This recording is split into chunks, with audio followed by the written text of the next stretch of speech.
Comme tous les ans, des étudiants consacrent une partie de leurs vacances à la sauvegarde du patrimoine français. Ils sont une vingtaine et viennent pour certains d'Alsace, mais aussi des quatre coins de la France, voire même de l'étranger. L'objectif, restaurer l'un des plus beaux emblèmes du Haut-Sundgau, le château de Ferrette. Un chantier qui concerne essentiellement des jeunes, mais pas uniquement. On fait le point avec le directeur général du CHAM. La particularité cette année, c'est que vous avez autant de participants qui ont entre 16 et 18 ans et de gens qui sont adultes, y compris quelques retraités qui sont membres depuis longtemps de l'association. Après avoir renforcé l'un des murs du donjon l'an dernier, le groupe s'est attelé à un autre secteur où il devenait urgent d'agir, pour des questions de sécurité. Oui, le gros problème du château de Ferrette, comme beaucoup de ces châteaux forts alsaciens, c'est le problème de sécurisation. Si vous voulez, la difficulté, c'est qu'on a des murs qui sont très hauts, des superstructures importantes et des visiteurs qui ont un accès libre. Donc ça veut dire qu'à certains moments, ils utilisent le chemin de visite, à d'autres moments non, et s'exposent évidemment à un certain nombre de risques. Donc l'idée, c'est de sécuriser au maximum. L'originalité de ce chantier est qu'il concerne des murs construits à des périodes très différentes. Alors oui, le mur qui est derrière moi fait partie des dernières périodes de construction du château fort, alors que les autres murs sont en fait des murs qui ont été construits rapidement en soutien et qui réhabillent donc les murs médiévaux. Au début des travaux, une zone un peu endommagée a retenu l'attention des jeunes archéologues.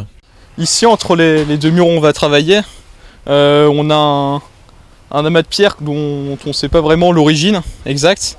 Donc on a nettoyé la zone, dévégétalisée. Avant d'aller plus loin, il faut attendre l'avis d'un expert de la direction régionale des affaires culturelles, même si Louis a déjà quelques idées. Vu que là il y aurait des pierres de taille, ce serait peut-être un bâtiment, vu qu'on a une petite partie là qui est peut-être maçonnée, enfin c'est pas sûr du tout. Donc c'est pour ça on attend l'expertise de l'architecte. Pour renforcer l'ensemble, il s'agira d'achever l'étanchéité de la partie haute des murs, mais aussi de refaire les joints à neuf avec du mortier de chaux naturel, comme c'est le cas depuis plus d'une dizaine d'années à Ferrette. Un travail considérable et évidemment, pas question de le détruire pour reconstruire à neuf.